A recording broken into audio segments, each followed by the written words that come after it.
Hi guys, welcome back. We are going to continue reading our book. We are reading Hose by Louis Sacher. We are actually on chapter 7 today. We've read chapters 1 through 6. I have chapters 4 through 6 pulled up so we can do a quickie review before we start 7, so we'll just remember what we read last time. So we have that Stanley arrived at Camp Green Lake. Here's our picture of Stanley on the computer monitor. When he got there, he had been on the bus for over 8 hours. He said his mouth was dry, his throat hurt. It's a long trip. When he got off the bus, he looks around, and all he sees is there's like 2 trees. Everything else is dry land. There's no plants. There's not even any weeds. Everything was dry. They escort him into a building, and he meets Mr. Sir. Here's our picture that's going to represent Mr. Sir. Mr. Sir gives Stanley 2 sets of orange jumpsuits. Remember, Stanley is attending Camp Green Lake because the judge gave him a choice of going to Camp Green Lake or going to jail. Stanley chose Camp Green Lake. Mr. Sir informs him that he will have to dig a hole every day.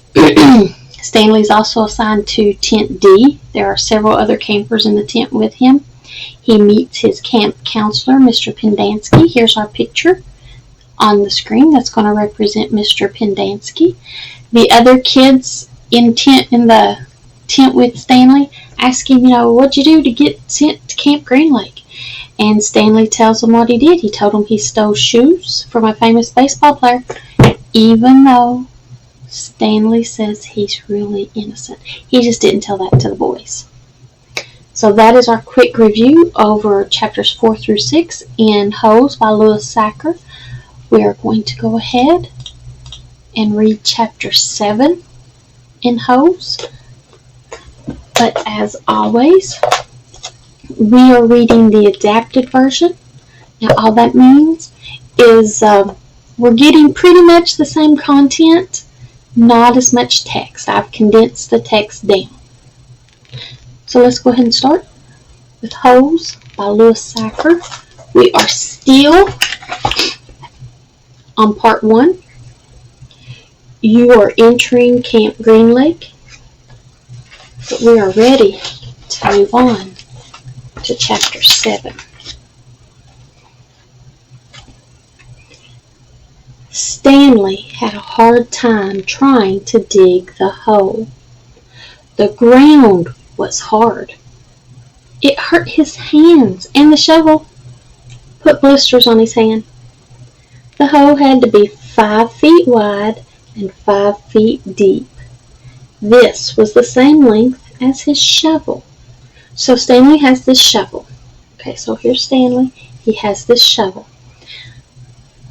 For Stanley to be finished digging his hole, he has to be able to lay this shovel down in any direction inside his hole, and it has to be at least 5 feet around. It has to be the same length as his shovel. Also, when he's standing the shovel straight up and down, the hole has to be at least 5 feet deep. This is a really big hole that Stanley has to dig. Mr. Pendansky told Stanley if he found anything interesting to let him or Mr. Sir know. Stanley thought of his great-great-grandfather, Elia Yelnats. Here's our picture to represent Stanley's great-great-grandfather. While Stanley's out here digging the hole, his mind just kind of wanders, and he starts thinking about his great-great-grandfather. Let's see what he's thinking. If I can turn the page.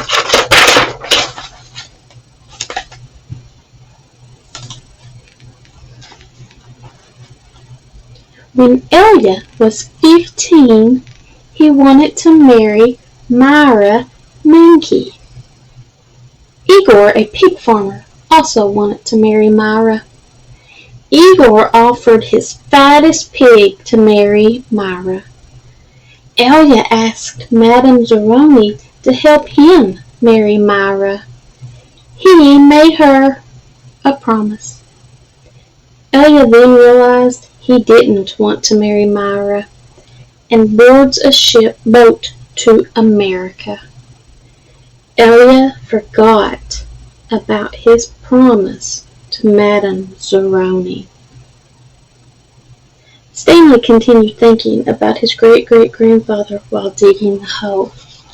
So while Stanley's digging, his mind just is wandering. He's thinking about his great-great-grandfather. He remembers that the story goes when Elia was 15, he wanted to marry Myra. So did the pig farmer. Then after a while, Stanley realizes that Myra is not the girl for him. He's kind of disheartened, so he just boards the ship and leaves for America.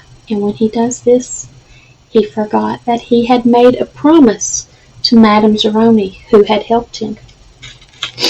Let's go ahead and move on.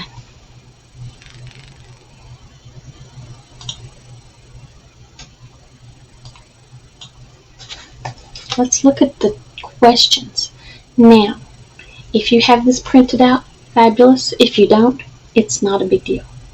Get your paper, pencil, and you can write these answers down as we go along.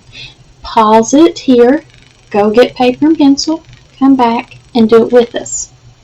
Okay? Good. All right. So here we go.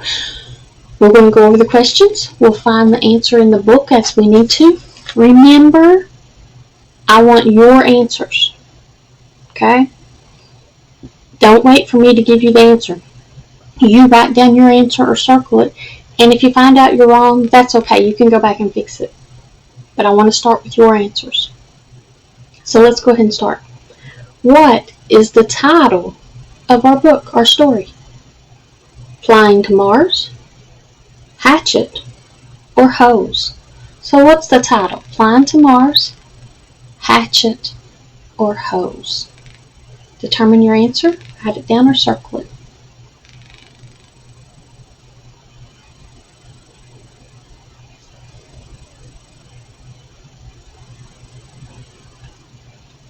Do you guys remember?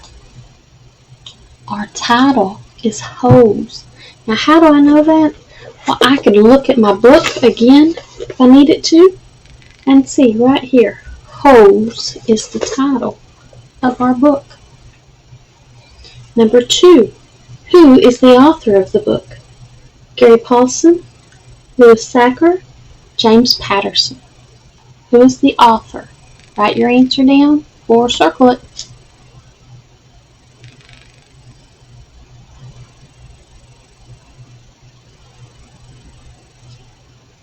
Do you remember?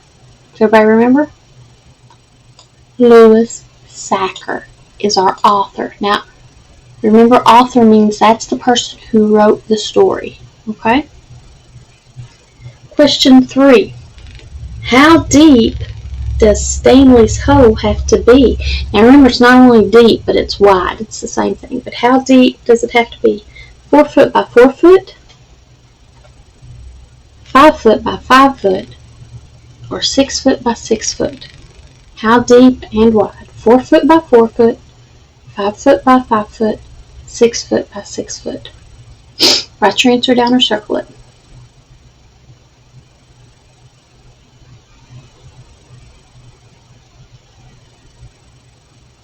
It has to be 5 foot by 5 foot.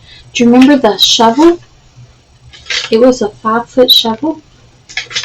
And if you aren't sure, you can always go back into the story, which is what we're going to do really quick, just to confirm our answer. If you don't remember, go back to the story and look it up.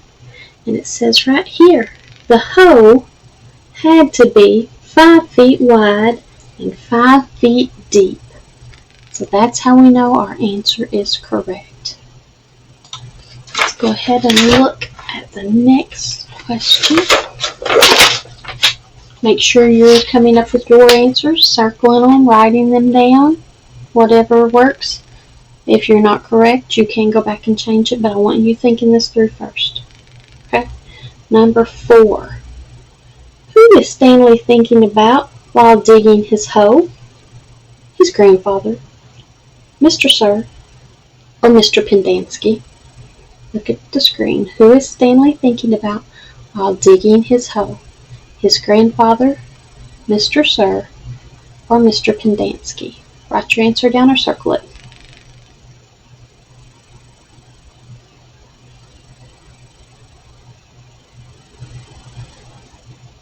Do you remember?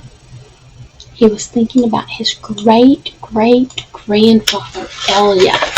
And if you're not sure, you can always go back into the story and find it. And it says here that Stanley thought of his great-great-grandfather, Elia Yelnats. So, sorry, you couldn't see it. Right here. So we can always go back in the story to find the answer. Let's look at the next question. Question number 5. What was offered to Mary Myra? What was offered? A cow? Money? A pig? What was offered? A cow? Money? A pig? You can go back in the story and look if you need to.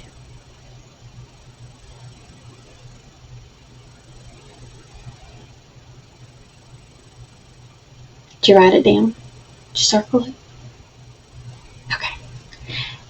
What was offered? Remember, Igor was a pig farmer, and he offered his fattest pig.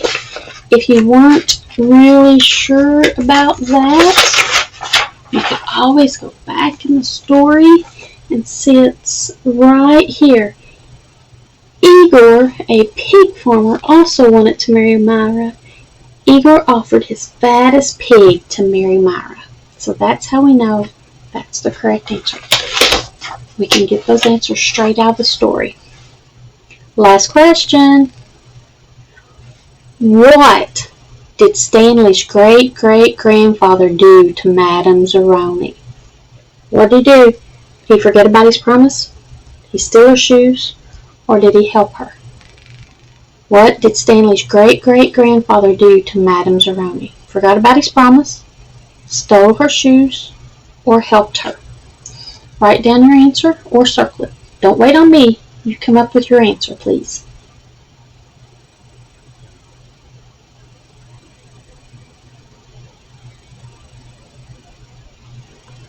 Got it?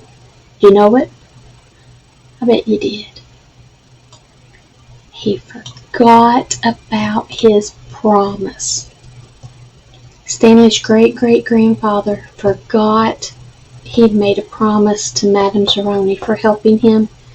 He forgot about it. He loaded a ship and went to America. Now, if you can't remember, again, it's over here in the story. And it says right here that Elia forgot about his promise to Madame Zeroni. And it also says, and bad luck follows him. This is where the curse originated. It's where it started. That is all for Chapter 7. We've read the chapter. We've answered the questions. Everybody's catching on quickly. Next time, we will look at Chapters 8 through 10, I think. Let's peek ahead real quick. Maybe? Yes. Next time, we'll look at Chapters 8 through 10. Okay, guys, hope you liked this story. We'll see you next time. Bye.